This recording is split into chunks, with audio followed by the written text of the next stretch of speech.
Бул баштыктар орозонун улуу күнү саналган Кадыр түн кечесине атайын даярдалган. Ичинде азык-түлүк каражаттары жана шириндиктер салынган. Баштыктар Алайдын Гүлчү айылындагы Марифхан уулу Жолборсхан Төрө Ажы атындагы мечитине чогулган 150 тургунга тапшырылды. Белектер Жогорку Кеңештин депутаты Улан Примов жана Примов фонду тарабынан тапшырылды.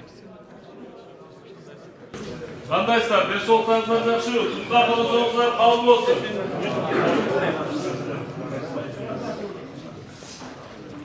Денсаулыктарыңыздар, орозоңуздар кабыл болсун.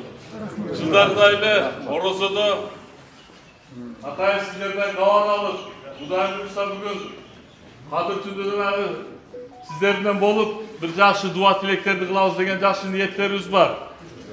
Андан кийин эми жылдагыдай кичине болсо дагы ушул орозо айында белек бекшейлерибиз бар эле. Ошолорду сиздерге тапшырып коеюн деп атайын келдим. Эми белек баардыгыңыздардын астыңыздарда турат. Ушун аз болсо дагы көптөй көрүп, неберелериңиз менен, чеберелериңиз менен, үй бүлөңүздөр менен бир жакшынакай отуруп ифтарда ооз ачып, бир жакшы дуа кыласыздар деген бир жакшы тилек максатыбыз бар. Бул сыяктуу иш-чара бүгүн гана эмес, жыл ичинде тынымсыз уюштурулуп турарын жашоочулар айтышууда. Жогорку Кеңештин депутаты Улан Примов аксакалдардан бата алып, эл алкышына татып келет. Байдын байдыгында кембагалдын үлүшү бар дейт. Бул кембагалдын эмес, байлардын деле үлүшү бардай болуп алып атабыз Алла кааласа иншалла. Мына көмүрдү болсун, башка мындай белектерди болсун, дар убакта мечиттерге көмүрлөрдү берип атат. Кыскасы бул бир эле Алайда эмес, бир эле Ошто эмес, бардык жерлерде ушундай кайрымдуулук иштер болуп атат. Алланын ыраазычылыгы болсун. Үй бүлөңүздөр менен аман болгула. Каерде болсун Алла Таала өз фанайында сактасын. Сиздердин да тоткон орозоңор кабыл болсун. Кылган эксаныңарды Алла Таала өз ушул убада кылган сооктон көбөйтүп берсин. Эми сизге мен ушул элдин атынан ушу мына бир китептин немесин берип коеюн. Өткөндө мечиттерге да бергенбиз. Шуну атайын ниетте туура. Сиздин келишиңизди эле билген жок элем, бирок алганча келдим элем, ушул китепти берип коеюн. Амин. Курандын алынды, Аллахтын пенделерине берген эскертүүлөрү деген китепти сизге берип коеюн. Амин. Амин. Аллаху акбар. Алай районунда жалпы 70 имам бар. Алардын диний илимин жогорулатуу максатында Мухтасар Ал-Викоя аталышындагы диний китептер акысыз тапшырылды. Аталган колдомо имамдар үчүн эң керектүү каражаттардын бири. Китептен сырткары имамдарга азык-түлүк каражаттары да тапшырылды. Сиздин дагы ишиңиздерге ийгилик, баардыгыңыздарды ушул жаш жигит менен биргеликте кош колдоп, ынтымакчылыкта бир жакшы эмгектенип, ушул динди бекемдөөдө мусулманчылыктын негиздерин кармаганга жерлерде элибизди ынтымакчылыкка, сабырдуулукка, биримдикке чакырганга бир жакшы салым кошосуздар деп менин. Жогорку Кеңештин депутаты Улан Примов андан ары райондогу 2000ге жакын аз камсыз болгон үй бүлөлөргө да колдоо көрсөттү.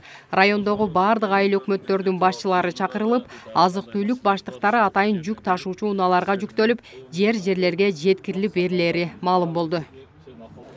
Биз айыл өкмөт катары Кудай кааласа бул аманаттарды толугу менен апарып жеткизгенге аракет кылабыз. Өзүнүн муктаж керек болгон адамдарга ушул айыл башчылар социалисттер менен тандап апарып жеткирип беребиз Кудай кааласа. Биринчи аз камсыз болгон ушу айыл аймактагы аз камсыз болгон үй бүлөлөргө, көп балалуу үй бүлөлөргө, тоголок жана жарым жетим үй бүлөлөргө, анан кийин ошол аксакал кары картагандарга тегиз бирдей бөлүштүрүү максатында келип отурабыз. Ушундай жакшы иштерди аткарат. Элдер абдан ыраазы.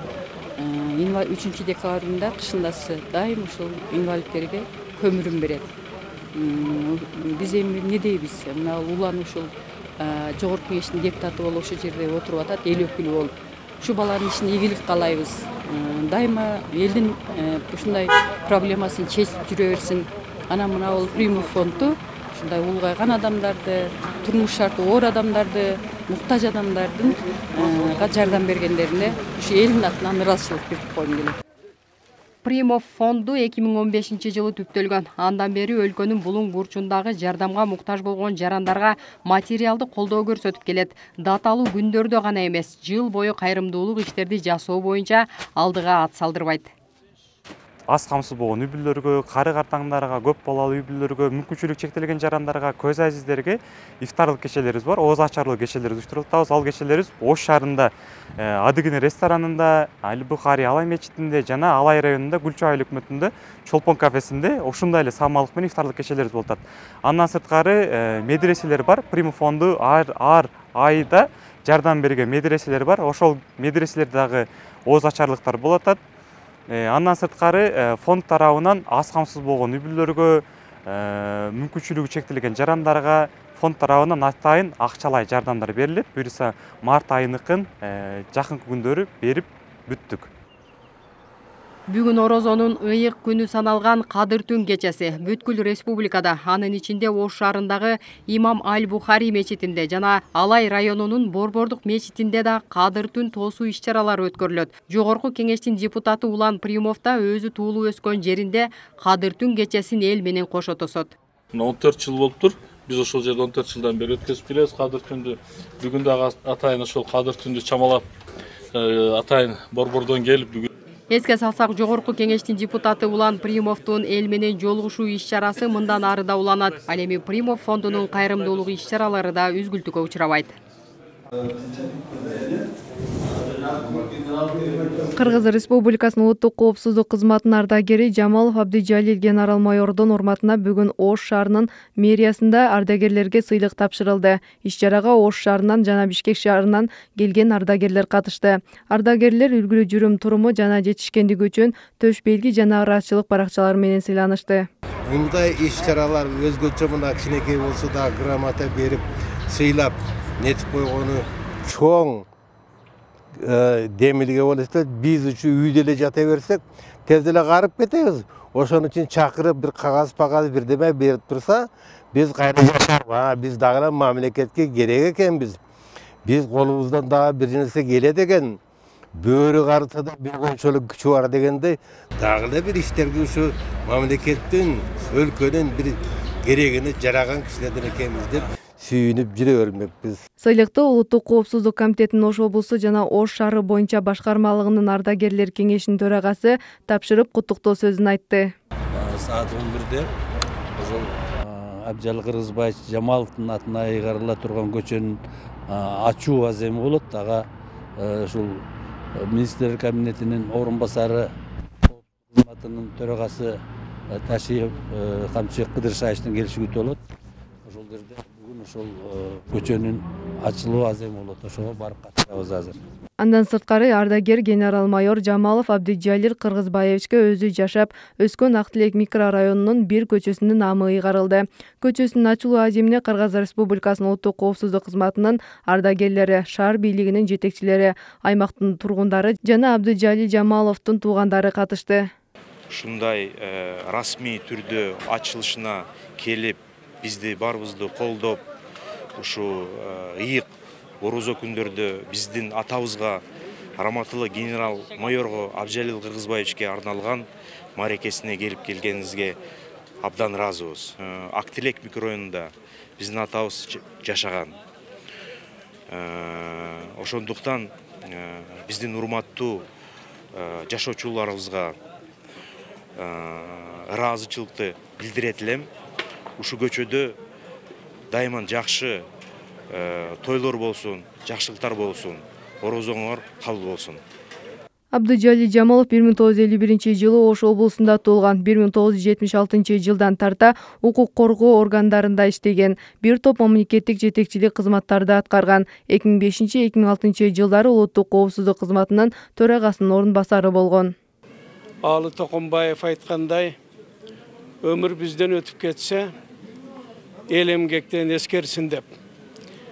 Бүгүн мына Абдыжалил Кыргызбаевичтин ушу жасаган эмгектерини, өлкөбүздүн, элибиздин коопсуздугуну камсыз кылууда аткарган иштерини бардыгын ушу жерде аткарып, айтышып, ошону эскерип өттүк.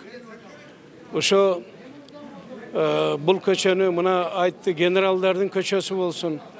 Ушу көчөдө дагы жаштардан жаңы генералдар чыксын деп. Ушул мектептин балдарыга бул өзүнүн ушундай жакшы тарбиялык жанакындай мекенчилдик багытта тарбиялаганга чоң салым болот деймин. Бул көчөгө Абдижали Жамаловдун атын ыйгаруу демилгесин Ош улуттук коопсуздугунун ардагерлери көтөрүп чыгып, УКМКнын төрагасы Камчыбек Ташиевдин колдоосу менен ишке ашты. Алтынай Гапарова, Норус Ахматалиев, Ош Бирим жаңылыктары.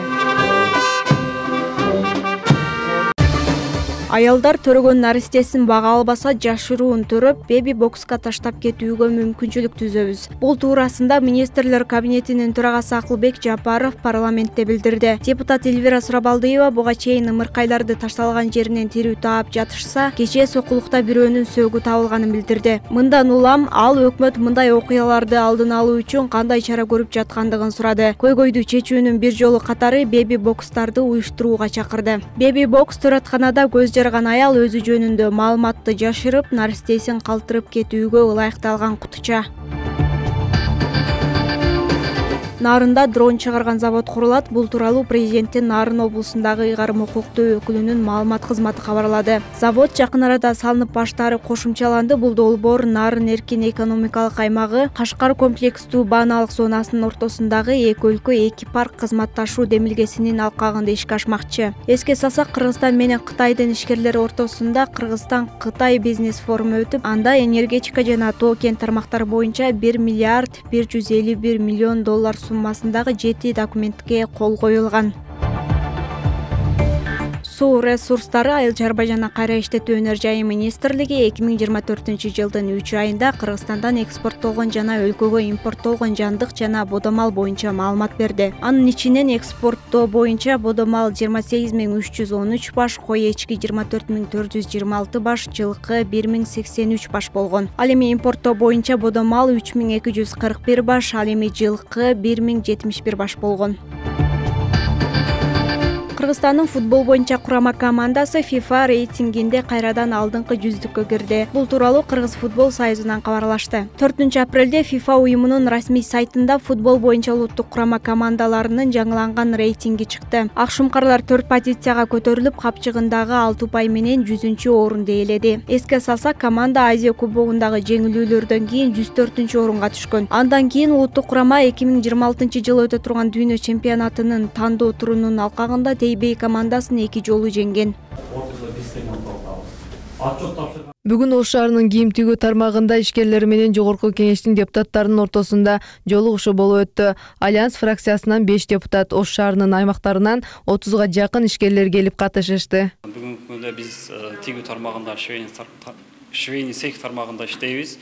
Бүгүнкү күндө биздеги көйгөйлөр биринчиден налогтун жогорулугу, экинчиден биздеги кызматкерлерге болгон соцфонддун жогорулашы. Азыр бүгүнкү күндө сессия болуп жатат, талкуу болуп жатат. Ушул жерде биз маселени койдук.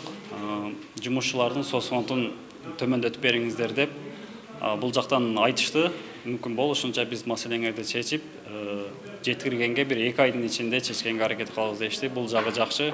Азыркы талкуу болуп жаткан маселелер бир топ чечилет деген ойдобуз. Жолугушуу эркин форматта өтүп, ишкерлер көйгөйлөрүн ортого салып талкуулашты. Иш-чаранын жүрүшүндө ишкерлер жогорку кеңештин депутаттарына суроо талаптарын беришип, ой пикирлерин айтышты. Кантип ошол жанагы жаштарды, профтех-лицейлерди тарбиялап, мындай профессионал тигүүчүлөрдү кантип тарбиялайбыз деген маселеде университет менен ишкерлерди байланыштырыш керек экенин түшүндүк. Азыр бул биринчи кадам. Экинчиден жанагы социалдык фонд боюнча буларда өтө эле кымбат 27% деп атышат. Ошону биз 12%га түшүрүү боюнча өкмөт менен буга чейин иштеп келгенбиз. Ошол жанагы соцфонддун төлөмдөрүн түшүрүү. Ушул 2 багытта биз жыйынтык чыгарсак болот. Талкууда ишкерлер тарабынан улуттук катары кадр маселеси көтөрүлдү. Кыргызстанда окуган жаштар көп болгону менен иштей алышпаганын белгилешет. Бул боюнча Ош мамлекеттик университетинин окуу иштери боюнча проректору студенттар менен ишкерлер арасында кандай иштер жүрөрүн айтып берди.